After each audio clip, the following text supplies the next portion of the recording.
Today is all about jobs. It's about jobs in rural Ireland. And in Open Air, we're recruiting 50 apprentices to train as technicians. And we want them to be based in their local rural community.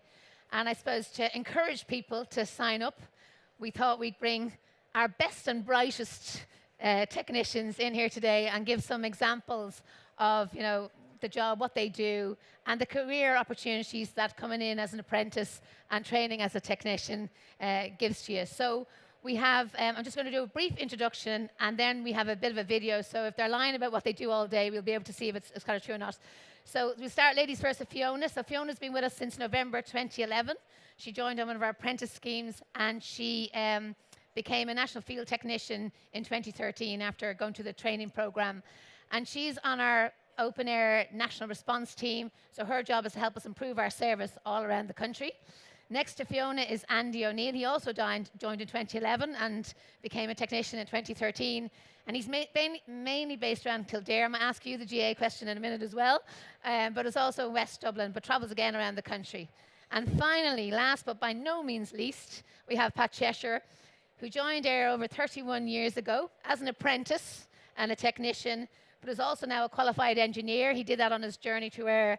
And actually, he is the man that is lighting up Ireland with fibre. He's our go-to man for fibre. So Pat, maybe talk a little bit about that journey and the opportunities that starting off as a technician brings for everybody. But let's have a quick look at the video.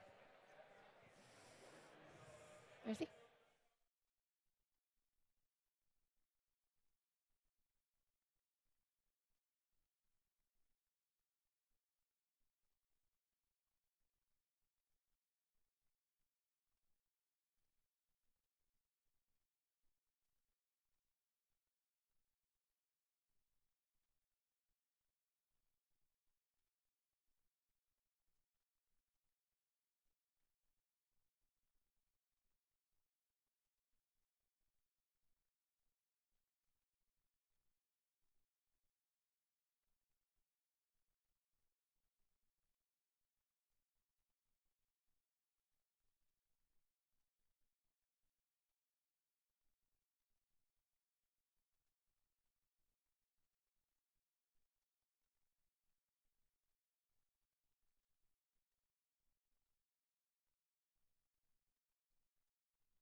Didn't expect us, considering how bad the weather was.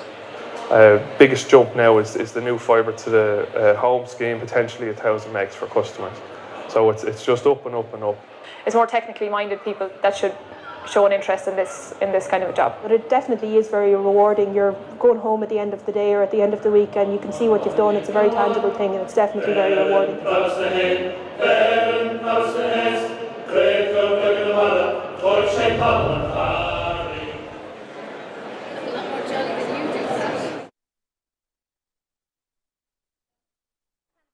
Do you think you need to apply to be an AIR apprentice and then train to be a technician? Well, I suppose anybody can really apply. Like, if you do have a technical background, it might be an advantage. But I was a retail manager before coming in here. I know, like, some of our lads were electricians, plumbers, so they would have come from a more, that sort of side of work. But there's definitely a lot of people. Some people would have come straight from school, even doing the Leaving Cert, coming in. At the end of the day, everybody's going to get the exact same training. We're going to start off from scratch, so you don't have to have a knowledge before you come in. And what made you leave a warm retail shop to climb up those poles and fix cables in that bad winter weather? Well, when there's red weather warnings out, I do often ask myself that actually at times.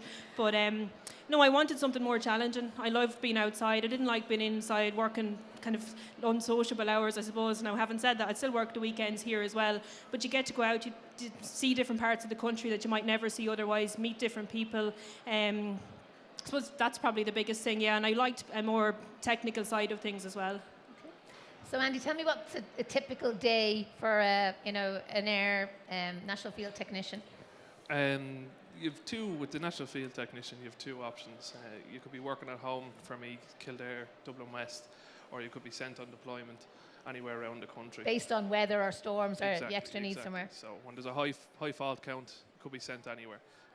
Last year now, I would have gone from Donegal, Mayo, all the way down to Cork and Kerry, across the Wexford, so I covered most of the country last year.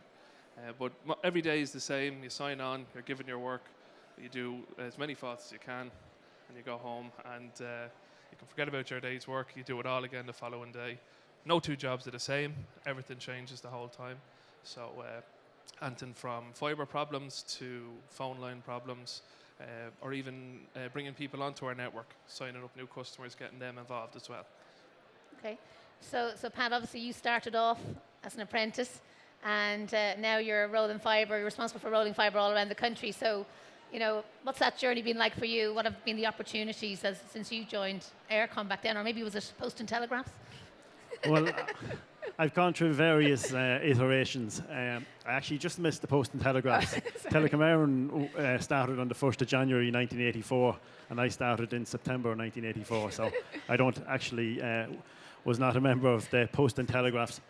But I suppose I was an apprentice back then for just over 3 years. I then qualified and was working as a technician. Meanwhile, I sort of kept in education and did engineering, and eventually qualified as an engineer. And then I moved into the planning department. And ever since then, I've been involved in planning and program management of various programs. I suppose my colleagues here said they joined in 2011, and that was probably the last change in career I had when I moved into fibre deployment. And it's been really sort of fulfilling. From our previous panel discussion that was here, you can see how it makes a difference to some people's lives, and you can sort of see, the difference that it's going to make to other people's lives. Personally, I think that being an apprentice, has stood to me even to this day. I would say most of the things I refer back to in terms of rolling out networks doesn't go back to my college and my education days, but goes back to my days as an apprentice and what I learned in those. So I think there's been huge change in terms of technology, but the role of an apprentice, I think, is still the same now as it was then.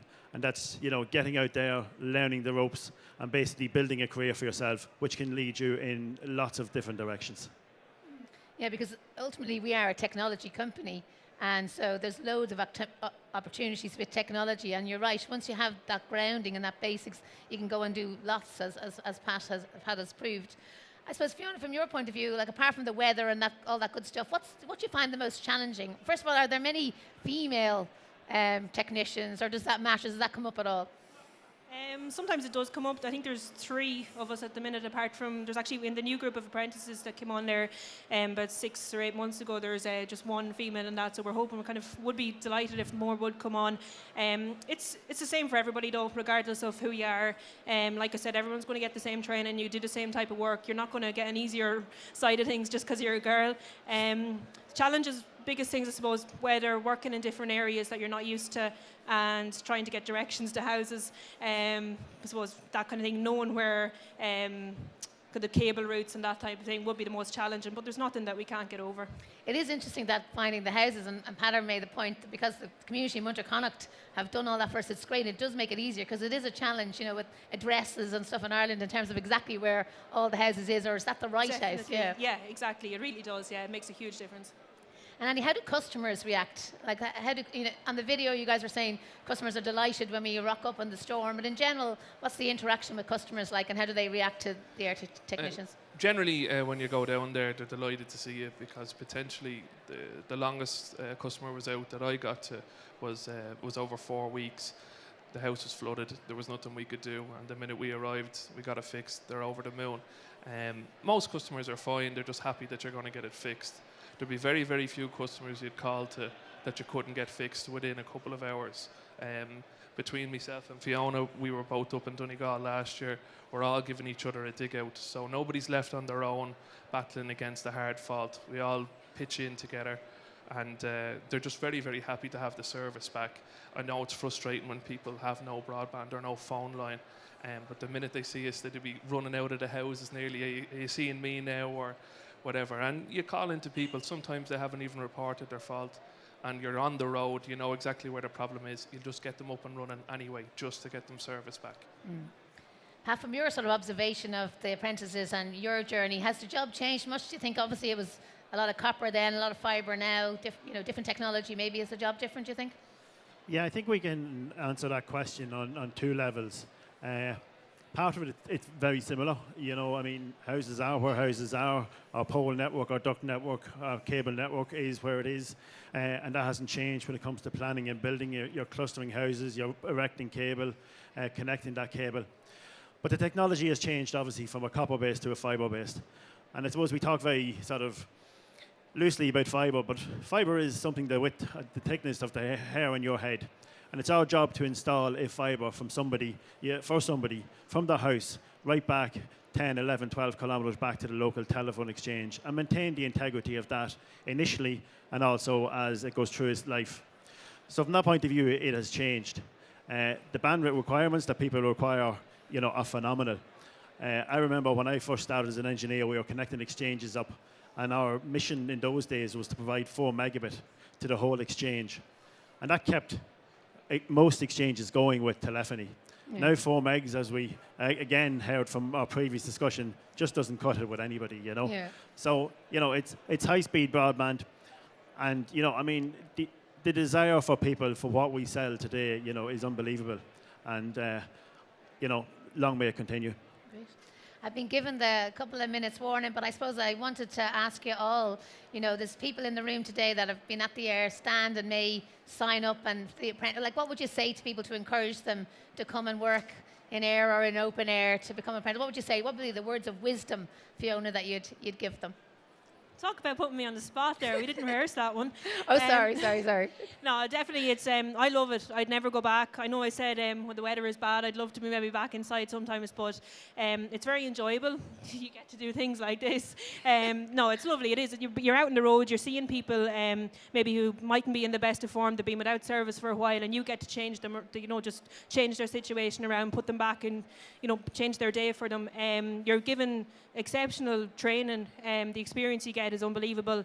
I know there are other apprenticeships out there, but this is probably one of the best, if not the best paid as well. You get the best opportunities. You have the use of the van as well while you're apprenticeship. There's not too many out there that could say that as well. But I think both myself and Andy, and I'm sure we'll give you a chance now to say it as well, I wouldn't change it. I'd never go back and do anything else anyway. Okay. How about you, Andy? Any words of wisdom for the would-be apprentices out there? I'm a qualified electrician before I got into this. So did that make it easier for you, do you think? It made absolutely no difference whatsoever. It's a little bit, okay, I work with cables and I'd probably be able to handle them a bit better. Did you handle tools? You know what you're doing now? No. It's a blank platform coming in. It's a very different network than anything that I had worked with previously. I wouldn't go back sparking. I wouldn't leave this job. You'd have to force me out the door. I really, really like this job. It was a big career step for me to leave electrician. Yeah, absolutely. And then to do people another tell you were mad? Loads. And I have zero regrets. Absolutely no regrets. I love my job. Really do. Yeah. And I suppose, Pat, on the broader technology, we're a technology company. You get to do fantastic technology things in open air and in air. So, there's millions of opportunity, and we are at the leading edge of what's going on in telecommunications networks in the country. Yes, no, absolutely. I'd echo what my colleagues have said here. Anybody considering it, my advice would be you should go for it. Telecoms is still on the up. There's still an awful lot of work to be done, and open air, are at the forefront and will remain to be at the forefront of communications, but particularly fibre rollout in the years to come. So if anybody is in any doubt and are open to what we're saying, my 31 years has been a great experience. I've had the pleasure of working and have some of the apprentices from the 2011 group working for me at the moment, and they're really top class, and my recommendation would be to go for it. Brilliant. Okay. Well, thank you to my panel of Fiona, Andy, and Pat. Well done. Thank you. Great.